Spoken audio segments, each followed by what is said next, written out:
I'm here with Pete Townshend. You know, Pete, we haven't known each other long, but I feel like we're close. I met you this afternoon. But I love talking with you. I'm a big fan for years. I've listened to all of your music. I read Horse's Neck back in the day. Wow. And, but I still feel like I don't necessarily know you as well as I'd like to. And we here at The Late Show have come up with something called the Colbert Questionnaire. And the Colbert Questionnaire, the people know. The people know that it is designed to be a metaphysical, spiritual journey into the heart of a man. And I don't know if you've ever been on a spiritual journey before, but I wonder whether you would have the courage to take the Colbert Questionnaire. And I want to warn you that by the end of it, you will be fully known. I think I'm pretty fully known already. All right. Well, let's test that out. You ready to go? Yeah.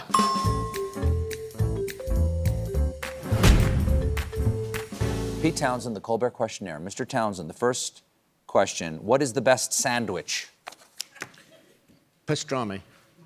On? Rye. With? You know, with pickle. With pickle? Yeah. I'll go with that one. Yeah. You want a little mustard on that? Yeah. Done. And I had one yesterday. In New York, like a good New York, like Katz's Deli kind of thing? Yeah, they're best in New York. What was your first concert that you attended? Bill Haley. Bill Haley and the Comets, Rock Around the Clock? 1958. Holy cow. And we were right at the back of this old theater, and the benches at the back were moving up and down as the crowd went nuts. And a week later, they demolished the theater. It could have come down. It was so rocking. They were so good. What is the scariest animal? Wow, I don't like to think of any animal being scary, but you know, I'm not keen on octopus. But you know what's interesting is I now hear they've got 9 brains, and they are very intelligent. Yeah. And this guy made a documentary about octopuses in which they became bosom buddies, I think. Yeah. Why do you think the fear of, like, no one's ever said octopus before? We've done many of these. I think it's the tentacles. Right. I don't mind eating them. Like 20,000 Leagues Under the Sea. Then I know I'm in charge, you know.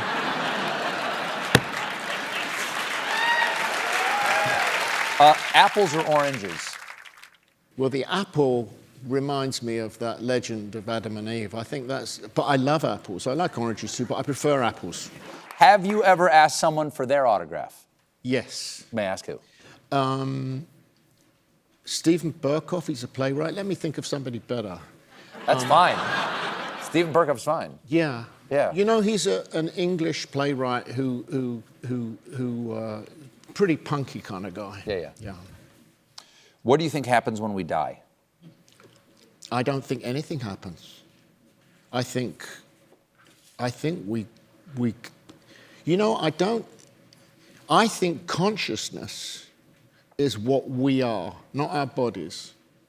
So I think consciousness probably goes on in some form or other. That's what I think. So in other words, when people talk about ghosts, they're not talking about real people that have lingered. They're talking about bodies that have ended up sort of somewhere in the ether. So I think consciousness is not just what continues when we die, but I think it's who we are. I think our brain is like a radio that connects us to our consciousness, which floats around and throws through us, and that when we die, that consciousness moves on. And maybe then there's a possibility of reincarnation. Or heaven and hell, whatever, I don't know. Have you ever had an out-of-body experience? Yes. What was that? I was after Monterey Pop Festival, Grateful Dead's chemist.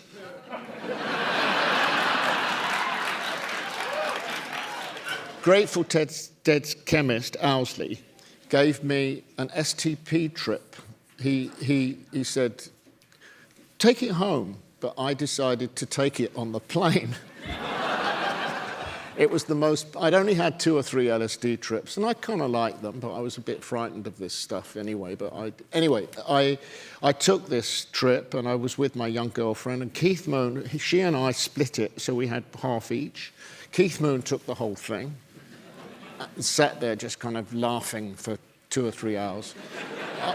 I was so screwed up by this trip. It was so grim, it was so horrible. The air hostess, as they were called then, air hostess had a little bit of a piggy face. She turned into a pig. And she was running up and down the corridor. And in those days, the music came through little pipes. Does anybody remember that? Yeah. So it was little acoustic tubes. So you put these tubes in your ears. I could hear all the music from all the seats because the music came out of the seats. Yeah. You'd plug the. And I looked round at Keith, and he's just grinning.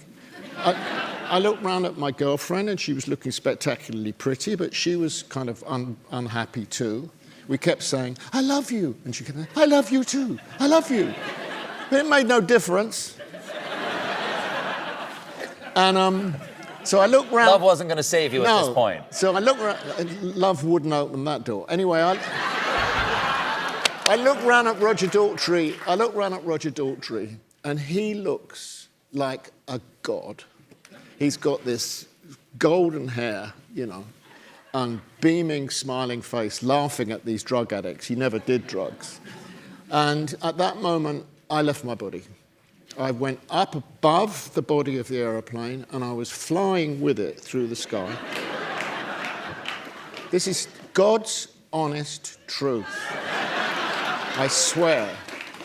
And I was looking around and thinking, where am I? And I could see through the top of the plane and could see my girlfriend sitting there. And I was there, and I was sort of unconscious like that. So my consciousness is above the aeroplane.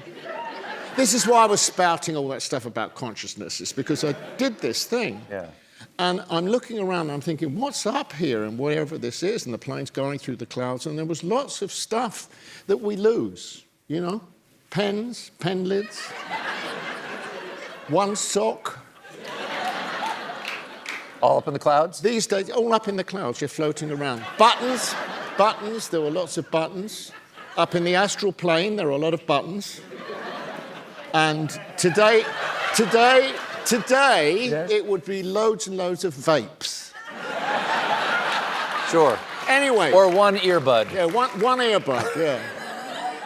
And probably a few iPhones. Anyway, so I'm trying to work out what to do, but what was interesting was that the trip had stopped. The psychedelic stuff had stopped. I felt completely normal.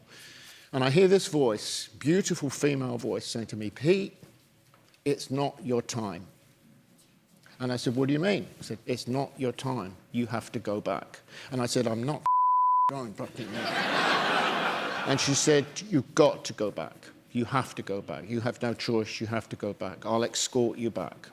And this voice escorted me back into my body. And by that time, the trip had sort of reduced a little bit, so I was comfortable. But I left my body. I remember telling this story to Ricky Gervais, the comedian. And he went, "Well, that doesn't convince me of anything."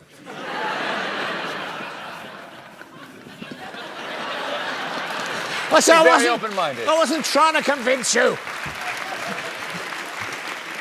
Here, have some of Owsley's Grateful Dead STP, and maybe that'll blow your head off. Any more? Yeah. It's getting good.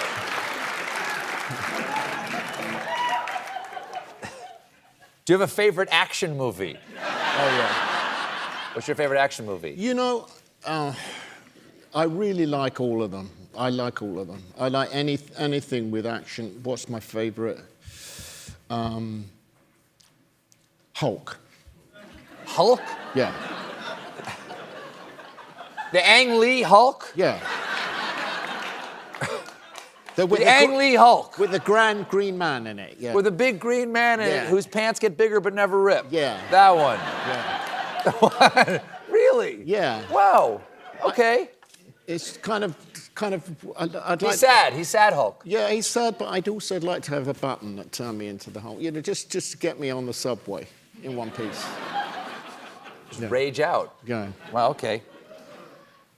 Transformation, that's what it is. It's transformation. It is. Yeah. Transmogrification. as well. Transmogrification. That's my favorite word. Transmogrification. Yeah. Not many What people. do I win?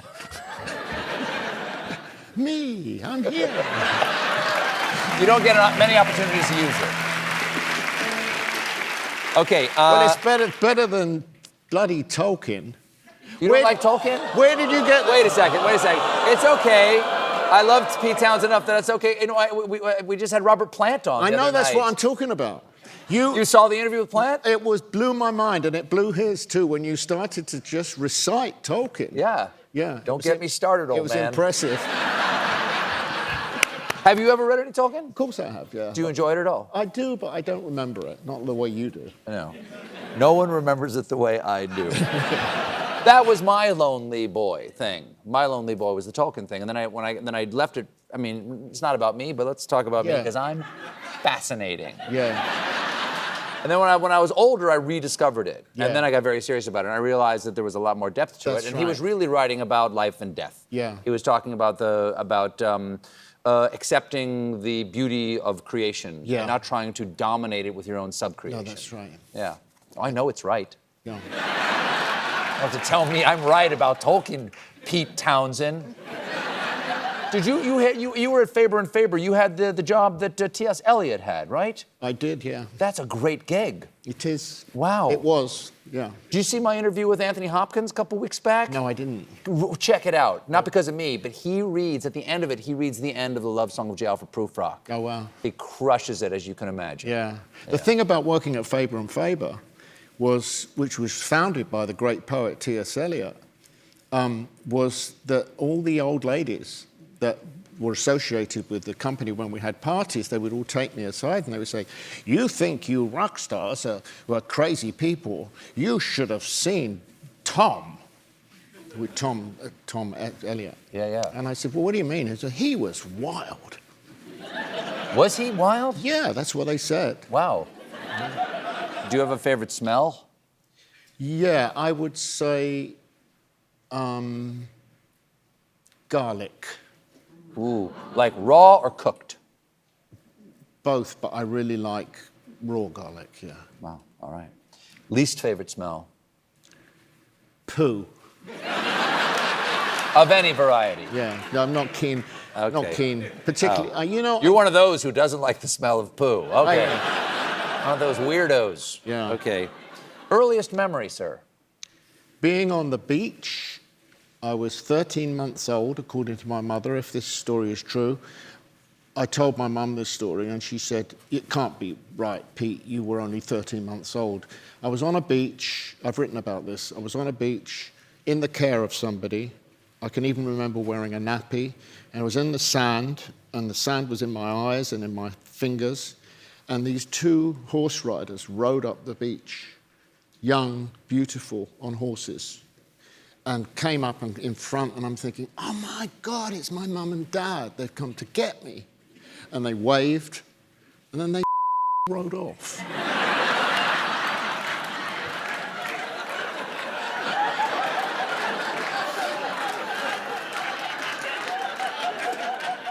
So that's why I called my short stories Horse's Neck. I've always had this, funnily enough, in the past, I've always had a fear of horses. I should finish my sentences.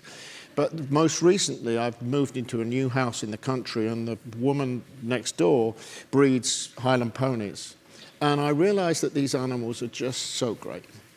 You know, they know me and I know them, and what's great now is I go and have conversations with these horses. Oh, that's lovely. Yeah. There was a beautiful white horse I saw on a dream stage. He had a snake the size of a sewer pipe living in his rib cage. And I felt like a pickled priest who was being flambéed. You got me a requisition, Blondie. She's just a girl. She's a bomb. She's a bomb. That's your line. Yeah, thank you. That was It's a good song. It's a pretty good song. You should listen to it sometime. Cats or dogs? Dogs, I'm afraid. I do like cats too. I've got a story about cats. You ever had an out-of-body cat, Pete? No. But my mum loved cats, and she was very, very keen on helping stray cats. So I was a little kid, and I was a snotty little kid. I just was always snotty, and And I played the mouth organ, which is not a good instrument to play when you're snotty.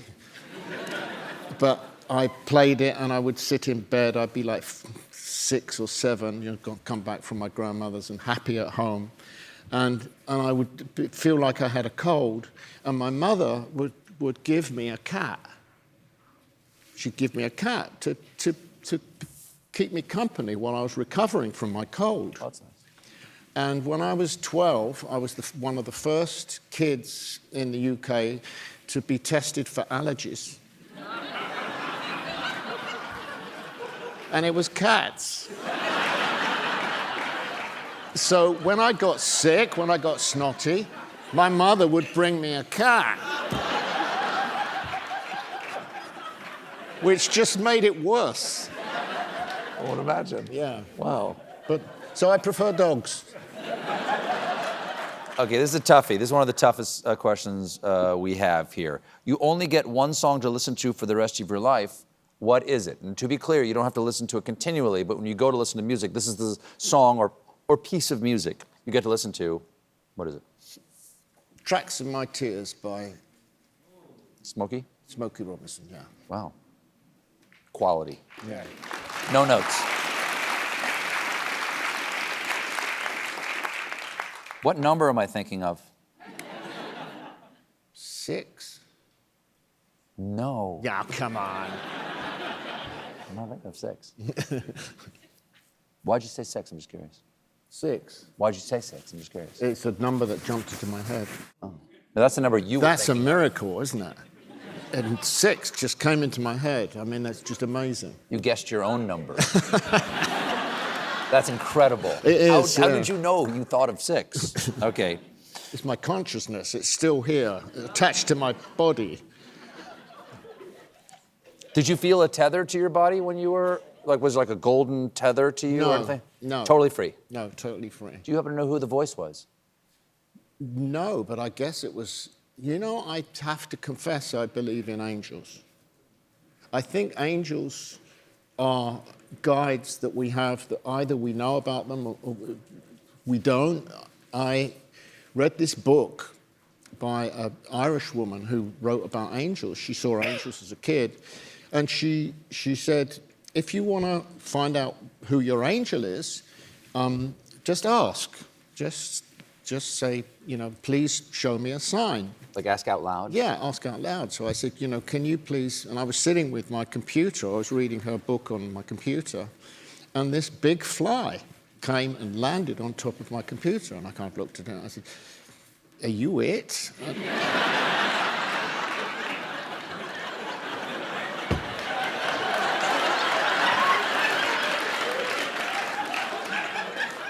And I looked at it, and I thought, you know what happens when you go like that to a fly? They fly away. This one got on my finger, and I brought it up and I put it on my rather large nose. I had plenty of landing space, and it sat there on my nose.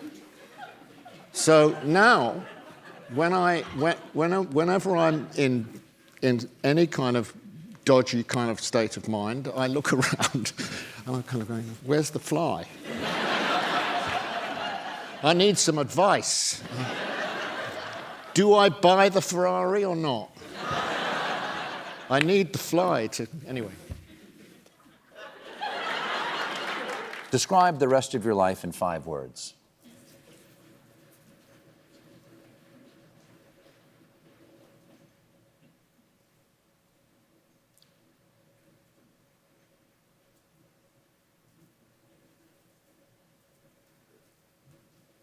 Make another record, you lazy... Congratulations, you are known. Pete Townshend, everybody. We'll be right back.